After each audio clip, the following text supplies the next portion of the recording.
28 जनवरी की रात, महाकुंभ में मौनी अमावस्या की वो रात जो सच में अमावस की तरह काली हो गई। जिस रात की जब सुबह हुई तो संगम तट, पूरा परिसर श्रद्धालुओं से नहीं, मलबे और लाशों से भरा था। हर तरफ रोने बिलखने की आवाजें, हर कोई अपने परिवार वालों को ढूंढता हुआ दिखाई दिया। भगदड़ के समय क्या हुआ, किस पर क्या बीती, ये तो शायद वही लोग जानते हैं जो वहां पर थे। पर भगदड़ के बाद का दृश्य कुछ ऐसा था। गट्ठर पे गट्ठर सामान, लोगों के कपड़े, बैग, चप्पल, गंगा जल की बोतलें और ना जाने क्या क्या। जब प्रशासन ने खबर दी तो कहा कि संगम नोज के पास भगदड़ में लगभग 30 लोग मारे गए और 80 से 90 घायल। ये तो थे ऑफिशियल नंबर, पर एक बार फिर इन गट्ठरों को देखिए। कोई भी बता सकता है कि इन आंकड़ों से कहीं ज्यादा लोगों ने अपनी जान गंवाई है यहाँ। इस भगदड़ की खबर से अभी लोग उबरे भी नहीं थे कि एक और खबर सामने आई, और वो खबर थी कि महाकुंभ में एक नहीं 2 भगदड़ की घटनाएं हुई हैं। एक रात के 2 बजे के करीब संगम नोज पर, और दूसरी संगम से कुछ 2 किलोमीटर दूर झूसी में। ये भगदड़ सुबह 5 से 6 बजे के बीच हुई और प्रशासन कारण बताना तो छोड़ी, दूसरी भगदड़ की खबर ही बाहर नहीं आने दी, लोगों से छुपाई गई। जब झूसी में मौजूद एक हल्दीराम स्टोर का वीडियो वायरल हुआ तो इसके बारे में लोगों ने और जानकारी हासिल की। यहाँ से भी सफाई कर्मचारी ट्रैक्टर भर भर के मलबा ले जा रहे थे। जब यहाँ के लोगों से बातचीत की तो मालूम पड़ा कि लोगों की क्या हालत थी। किसी का दम घुट रहा था तो कोई वहीं दम तोड़ रहे थे।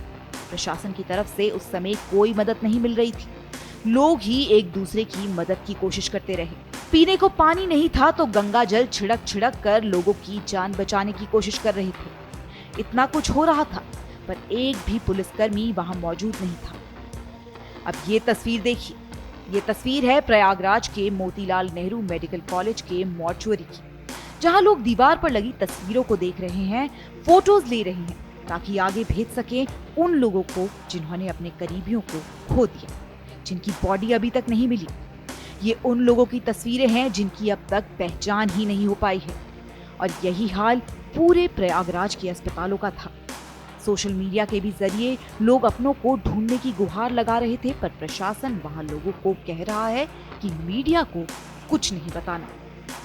ये घटना ऐसी थी जिसके बारे में सोचकर आगे आने वाले कई सालों में भी चर्चा होती रही। शायद प्रशासन भी कुछ सबक ले और अगली बार जब इतना बड़ा धार्मिक सम्मेलन हो तो ऐसी घटनाओं को अवॉइड किया जा सके। इसके साथ ही प्रशासन को मौत के असली आंकड़े ना छुपाते हुए एक लिस्ट जारी कर पूरी पारदर्शिता दिखानी चाहिए, क्योंकि ये सिर्फ पार्टियों के बीच मुद्दा बनाने या किसी सरकार को क्रिटिसाइज करने की बात नहीं है।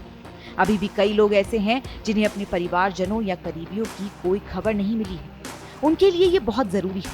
और आखिर में सबसे जरूरी बात, कितना भी बड़ा प्रशासन, कितनी भी बड़ी व्यवस्था चंद मिनटों में ढह सकती है अगर नियमों का पालन ना किया जाए। भगदड़ मची क्योंकि भीड़ बहुत थी और जिन रास्तों से प्रशासन ने आवाजाही के इंतजाम किए थे उनका पालन नहीं हुआ। वहां चंद लोगों की जल्दबाजी से इतना बड़ा हादसा हो गया। पूरे देश की, हम सभी की संवेदनाएं विक्टिम्स के साथ हैं, पर आगे के लिए ध्यान रखें। श्रेष्ठ भारत परिवार आप सभी से निवेदन करता है कि अगर आप महाकुंभ में जाने वाले हैं तो नियमों का पालन करें ताकि सिचुएशन थोड़ा और काबू में आए, और जरूरत पड़ने पर जरूरतमंदों की मदद जरूर करें। धन्यवाद। यूपी की हर खबर देखने और उनसे अपडेट रहने के लिए हमारे चैनल श्रेष्ठ यूपी को सब्सक्राइब और लाइक करें। साथ ही बेल आइकन को दबाना ना भूलें, जिससे हमारे हर वीडियो की जानकारी आप तक पहुंचती रहे।